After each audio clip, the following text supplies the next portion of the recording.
Welcome everybody back to another Boldcast reaction. I'm Lindsay. I'm Carson. And today we are watching Ranking of Kings episode 3. Last episode was one of the saddest episodes I've seen in an anime. It was really upsetting, but also really cute and really wholesome at the end. And I'm excited to see what happens this time. I hope that it's not as sad as last time. I hope it's even more sad. No.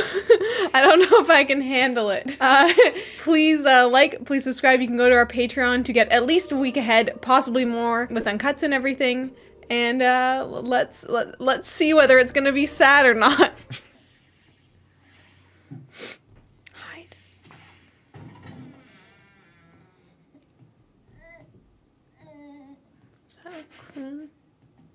He's hurting so bad. She's gonna try and kill him. Huh? Healing him? She's magic? There's magic? It's a witch. Who is that? I don't know. We didn't see. Oh. Fuck.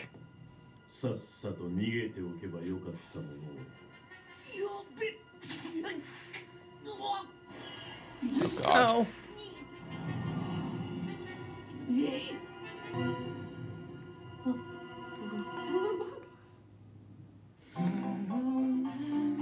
I wonder, I don't know, either it was the queen or someone else, because we haven't really seen any other women around. Yeah. I think it's leading us to believe that it's her, but there's no real other options. So. Yeah, and that weird. Yeah, the mirror on the wall. Mm-hmm. Completely overshadowed by how incredibly, not depressing, but sad it was. Yeah. I wonder if the queen is a witch of Probably, some sort, yeah, and she has yeah. like a contract with this evil thing that lives in the mirror. I should have been mentioning that. I meant to mention that when I was talking about all the tropes and everything. Usually, like, there's the wise old king, but then there's also like the tyrannical king or the evil queen trying to take over. You know, that's like another classic fairy tale thing. Mm-hmm. Is he dead? It seems like he's dead. Yeah.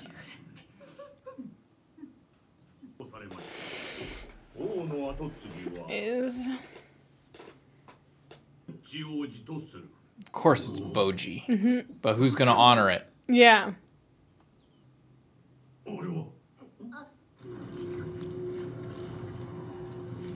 What is that? What? What? It's the curse of the kingdom or something? Like, it has a heart for a mouth. It's gonna enter him. Oh, is laughing that he's. Oh. What the fuck is happening? Wait. Oh. Okay. I wonder if that's like something, like if people have like, if this thing is like, this guy has like his shadow, his like shadowy figure in the mirror, bojji has his little shadow now, if that was like something that the king had like a contract with or something that gave him his strength. Exactly. And the king wanted that to then be passed down to his successor, but then the thing is just like, oh, that's not worth my time, I'm fucking out of here. Because he like figures out who it is and then just laughs and I think that's exactly what just happened. I think you're 100% right. So I think the king probably wanted bojji to be good enough on his own, but he thought that, you know, the kingdom would still be safe if he chose him, you know, because that's why he died so young. Get a power up. That could all, yeah. It's like you exchange your lifespan for power or whatever it is. Like he died young. And I'm interested to see what's gonna happen now with this. If he has the shadow, maybe it's just a theme. There's like thematic similarities between all three of these things: the demon and kage and this mirror, or if there is like a part of the story that is like, you know, to be powerful you have to make a contract with like a dark thing or whatever. I think it might be more thematic. But that's crazy. Yeah.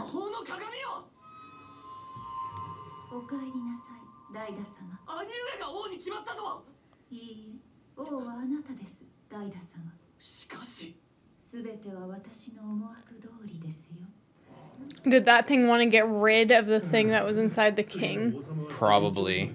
Because it's protecting this whole place.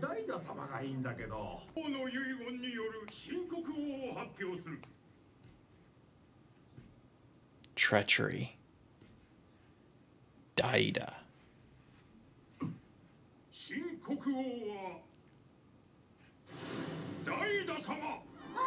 Piece of shit. Some bullshit. Rigged.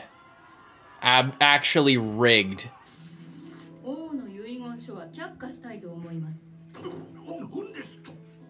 Straight up House of the Dragon. Yeah. Literally House of the Dragon.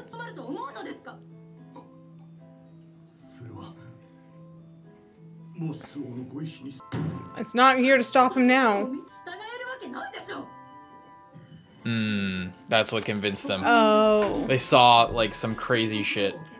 They're like, we can't trust the king anymore. The other option was if she is some kind of witch, if she, like, put that thing there in order to convince them that, oh, he didn't know what he was talking about. It was an evil thing taking over him, trying to set us up for failure. But it was just an illusion of the most. That's what struck me about him. Just like, holy shit, that was like a really big, crazy demon to be just like gone instantly. But I bet it, like with how cliche it looked as a demon, like the big teeth and the red skin, the horns. I feel like it could go either way. It could go either way. It could go either way.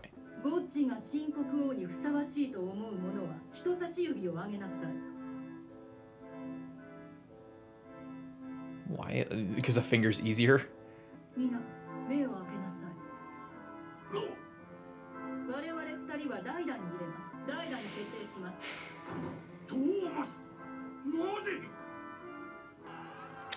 We'll see how great this turns out. Oh, and then that's why he runs away, because he has to leave. But maybe if he goes out and like proves himself or finds something, then he can come back.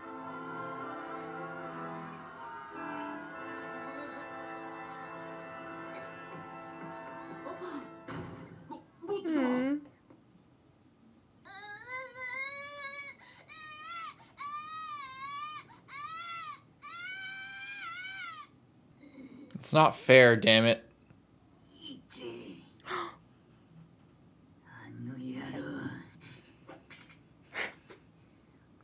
Oh, that will hurt.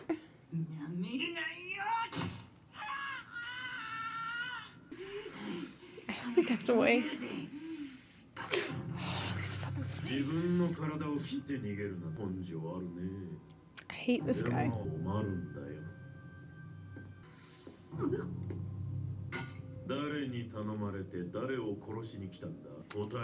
Is there going to be some sort of... and says that he's here to kill Bojji? Oh.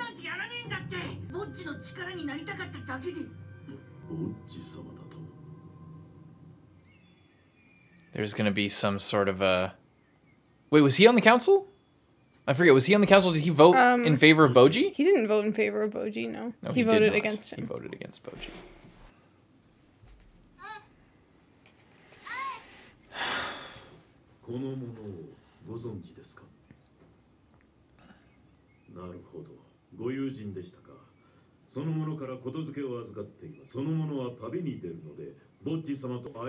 Try and get him away. Try to send him off.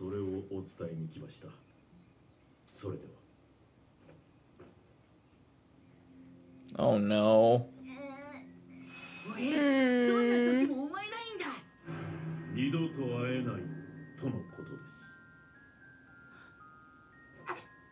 He knows he's lying. Does he know he's lying? Unlikely.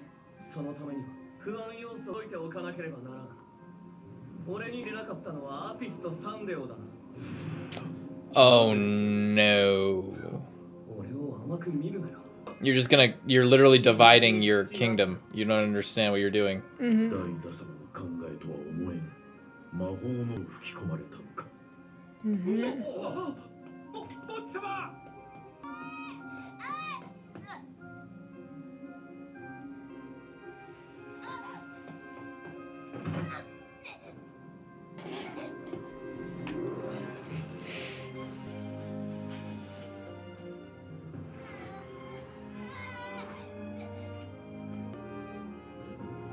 Whoa. Whoa. That's where all the snakes are. What is this? Whoa, it was a three-headed snake, but it's decapitated maybe.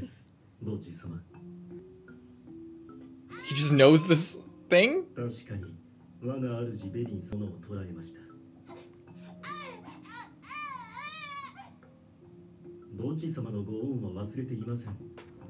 From what? Debt.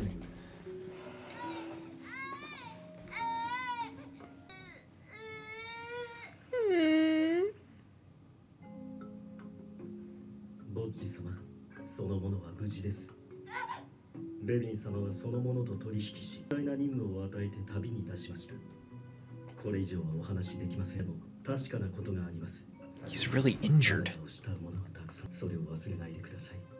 Why is the snake so nice? I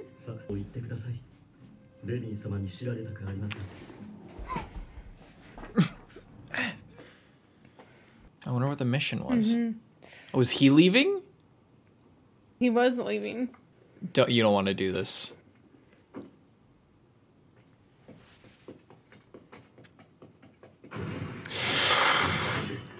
That was so cool. Did he get him?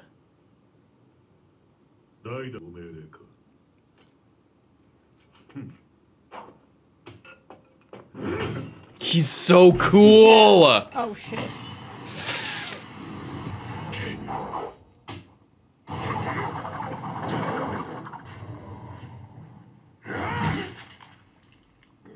With no point? Holy shit.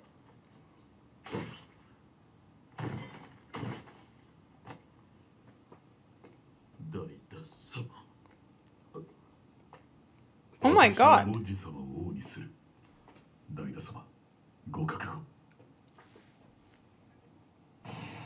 Jesus.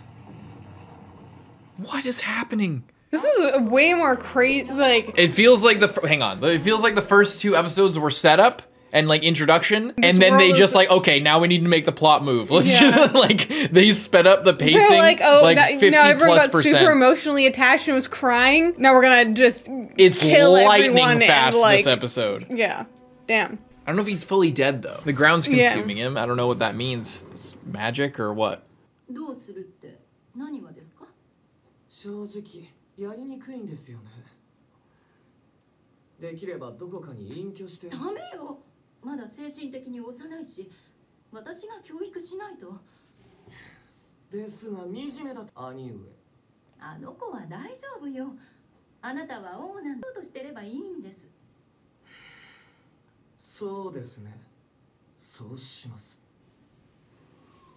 Oh no. He's still at the castle. He's gonna get assassination attempt pushed out. Maybe the Bran metaphor wasn't so.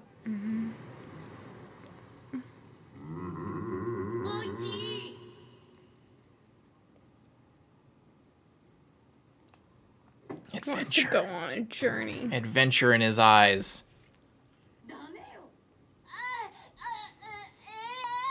Oh, oh, they can. Oh, they all do. Okay.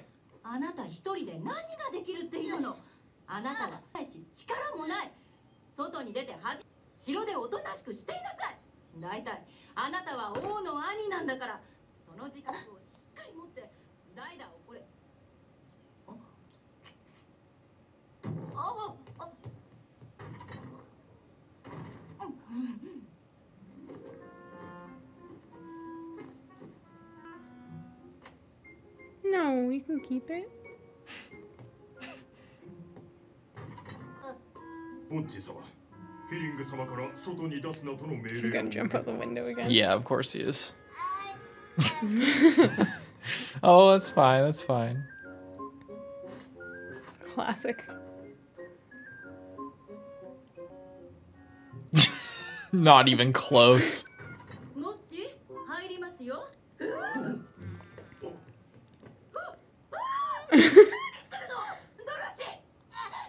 Oh. It must have been her that healed him. She's genuinely concerned for his safety. Oh my god! Look at him! Oh! Who said he wasn't strong? Ah! What's in his bag? Is he dead? No, he's not. Yeah, it was. Whoa.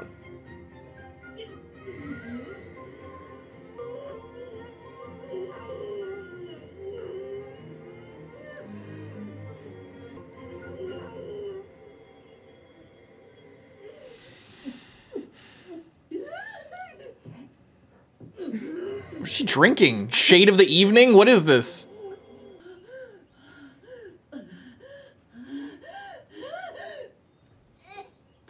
No.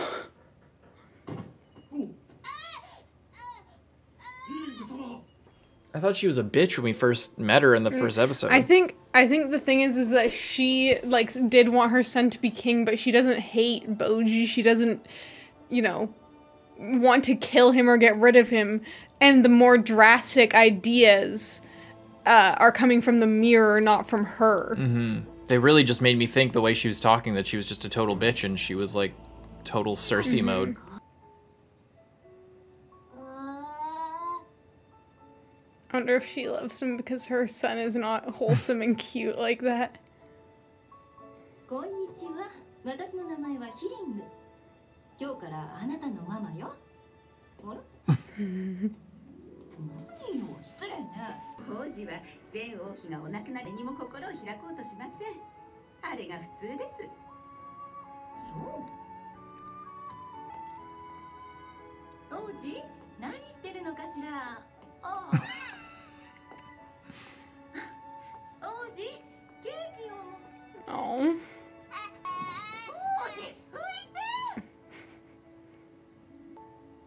Look at his cheeks. Oh. The debt.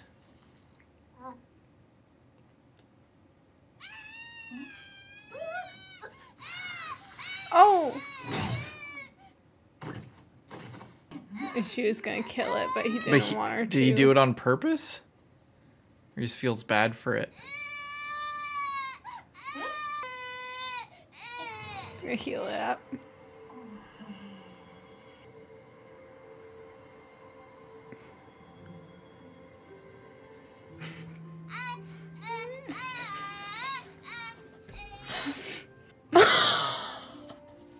Oh my god!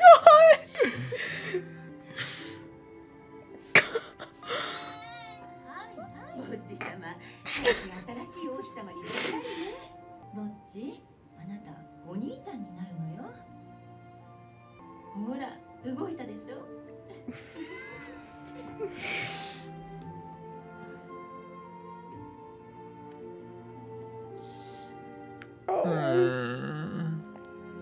これではっきりしました。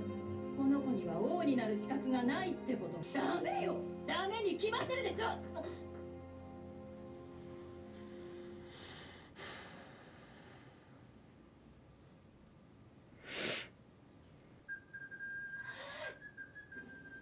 あなたの旅を許可します。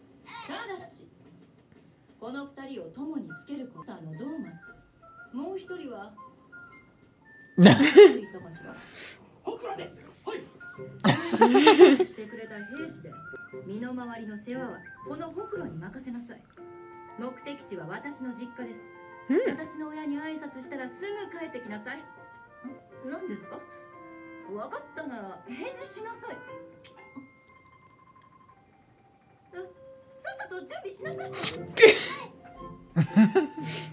It's nice. I'm glad she came to her senses. Yeah. I just want him to find Kage.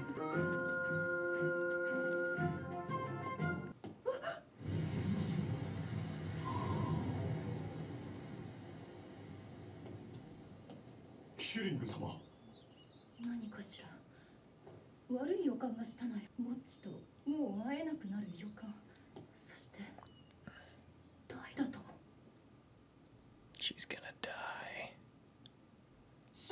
She's gonna die. Her son's gonna kill her. In cold blood with a knife in the face. I wonder. Probably not, but I wonder if he gonna happen. sent someone to assassinate Bojji, and I also wonder what this Probably like mission was that Kage was sent on. Like, what was he sent to go get? I don't know. I think he might have because I'm forgetting his Domas, right? The sword master. That's a good sword master. He's on the fence sword master. He likes Bojji, but he's a very loyal man, and his loyalty is to the king. Maybe he's told him to assassinate Bojji, and he's gonna have a crisis of conscience on the road and fall in love with Bojji, and then not want to kill him, probably, but be torn between his duty. It's I feel if that did happen, that'd be really interesting, like Snow White type of thing with the magic mirror and like sending the huntsman after after her to go cut out her heart or whatever. What a good episode. This was so good. That fight was really epic. So good. The snake and how it's huge now, and Bojji, it was like attacking Bojji when he was little, but then they were best friends. That was so nice. And what I really like is that like everything looks so simple and childish, but the characters are actually really interesting. Yeah. Like we noticed from the first episode, but like now with the queen as well, she loves him, but like obviously has played a lot of favorites to her own son, and also wants to protect Bojji, but maybe she's done a bit too much. Like she doesn't want him to be king because he's just making a fool out of himself, and he's not she strong. wants he's him. Not the perfect image. She wants him to stay at home so she can teach him, and he can be like just her little boy, I guess, while her other son is being the king, and he's growing up, but Bojji's still like little, and she wants to protect him. But then she realizes that it isn't what Bojji wants. He wants to go off on an adventure, and she has now facilitated that in like a way that she deems as safe, not just him running off into the wilderness by himself. She gives him like 2 people and then a specific destination, so then he can go there and come back. Very safe journey. But probably I have a feeling on the way he'll be like, no, I need to go find Kage. Or maybe he'll either run into him or just break off, maybe when shit goes south here. Maybe we're supposed to think that the Swordmaster is going to turn on Bojji, but it's part of the plan to turn the other guy because he's so unsuspecting. And then they'll fight, and either both get wounded, and then maybe while they're fighting, Bojji escapes, and then he goes and meets up with Kage. It's too... Yeah, I'm interested. I don't know what's gonna happen. And like the mirror is obviously super evil. I don't know if what the plan is for that. Yeah, I don't know what that's about. What the queen thinks of the mirror, I'm not entirely does she know about it? Well, someone else commented on the mirror. Yeah. So she must Bebin, know about it. The snake charmer. Yeah. He said something about it, right? Or no, or was it the spear master or whatever it was? The first spear of the I think that's who it was. It's really I'm excited to see him again. Maybe he will show up while both of these guys are trying to kill Bojji or something like that, or while the whatever is gonna like assassination attempt or whatever danger, and he's going to save him, and he's gonna be kind of watching him from the shadows, like a Barda type figure. I don't know. I'm really this episode made the show a lot more interesting. Like the last ones were like you got really attached, but this one kind of set up how crazy it can be. Really fast pacing. And also lightning fast. Again, like I just love that like all of the characters seem to have multiple sides to them, and like different things going on. I feel like it's so cool. Like I feel like it's so cool. Like they just do a good job of introducing it in a way that doesn't seem forced. Yeah. And it seems like very like you have like this setting, you have all these like crazy stuff happening, and then you just have these like really complicated family relationships. Yeah. I like it. It doesn't because it doesn't feel okay. Sorry. No. I didn't know I was interrupting. I thought you were done. No, I was just gonna say like it doesn't. It feels very natural, and it's weighing the like the queen can be really shitty to him, but she also can deeply care about him and love him at the same time, and it's not a contradiction. Yeah. That's just the relationship, and they do a really good job of expressing like all sides of it without making it seem like contradictory yeah. or that she's too horrible, that she has no redeeming quality, or like, you know, that the redeeming qualities don't balance out the bad parts. Yeah, it's three-dimensional character writing, and it's really good to see, because yeah, usually it's become my expectation that like if somebody's a bitch, they're probably just a bitch, and maybe we'll have an upturn at the end of their character arc, and they'll just be good for like that one little bit, and then you'll question the rest of it, but it doesn't actually affect their whole character. It's just like a dramatic thing to make you think that they're good.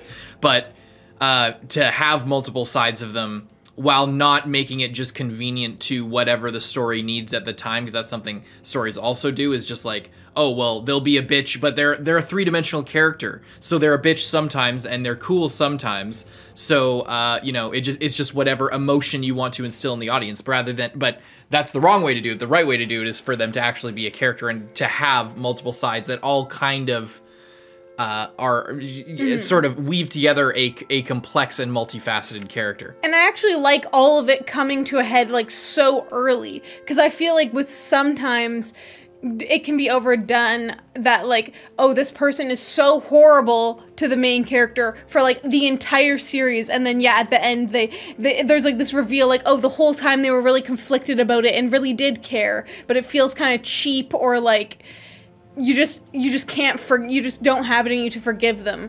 And so the fact that it's like so early on, and bojji is like very aware, and like he forgives her and gives her a little kiss, and you know, he's all happy and gets to go off. It's just really nice, and I like it. I want to comment on the tone. So the tone is really good. I like that they can make it sort of like storybook-esque without feeling like it's written for 5-year-olds, you know, like and also not that it's trying to be written like having this aesthetic and be written for adults, like by sort of having this sort of this tone, this atmosphere, and then being like, oh, well, we need to appeal to an older audience, so let's have moments where it's super bloody and gory and sexual or something.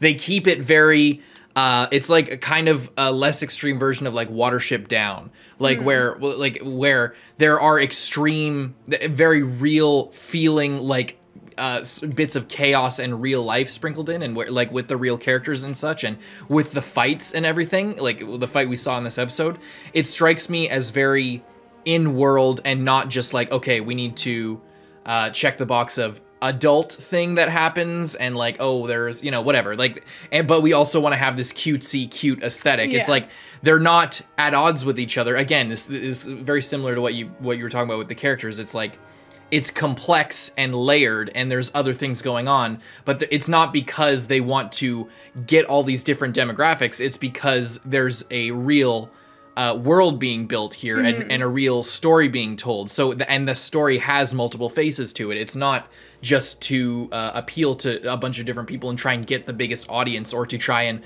oh, we really want to have like make this scene happen or make this thing work in the world. It doesn't matter if it's kind of contradictory to the tone we've set up or the rules we have established or whatever. It strikes me as it's not just trying to force that. It's creating everything around its own unique sort of feeling. And it's also creating the story based around the characters.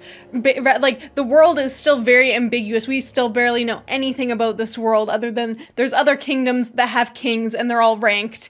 And there can be shadow people. There can be, like, giant snakes that, like, serve other people. There can be, like, this weird demon-looking thing coming out of the king. Like, there's all these different things.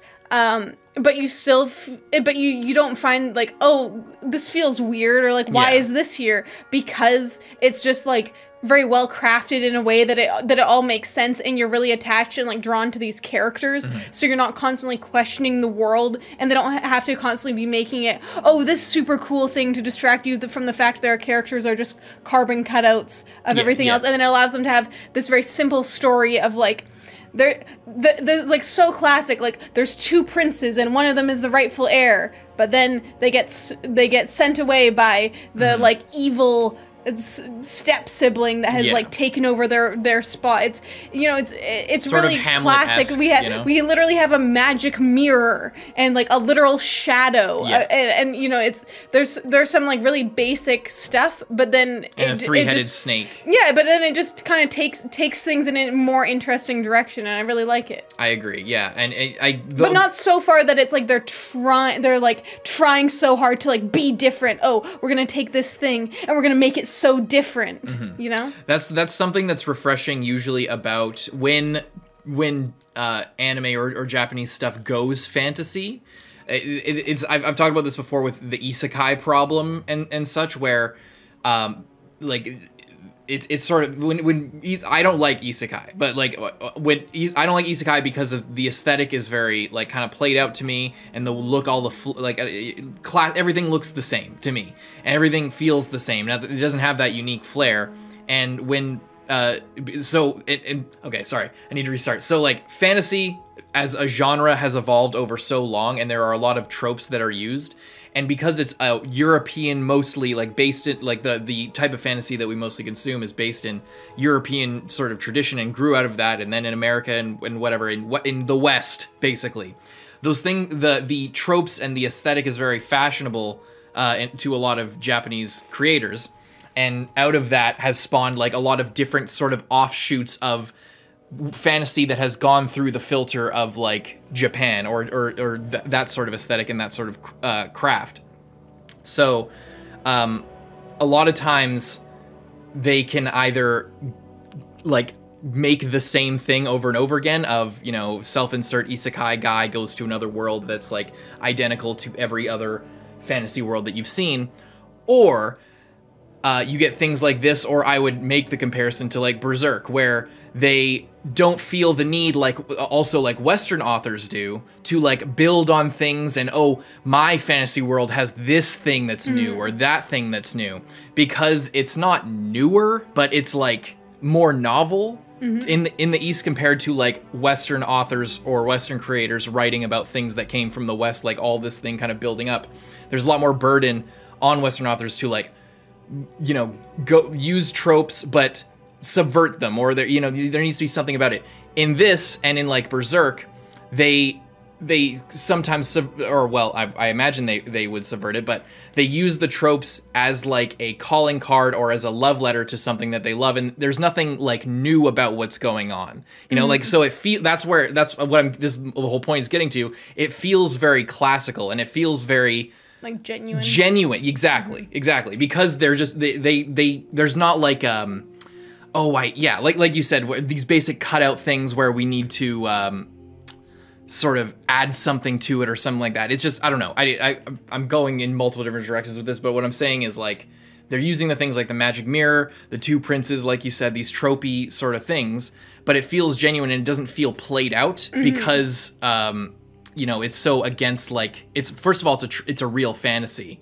Like it's a true fantasy. It's not an isekai, for example, which is always refreshing to see. It's just refreshing and genuine, but also not trying to be something new. It's, like you said, based on the characters, and that's where it becomes refreshing. I don't know. Yeah.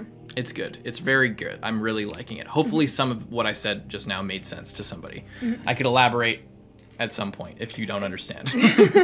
But I tried my best. Please leave a like, please subscribe if you haven't already. You can check out our Patreon to get at least a week ahead, possibly more, especially with the uncut, so probably be more than a week. And yeah, hope you enjoyed. Bye-bye.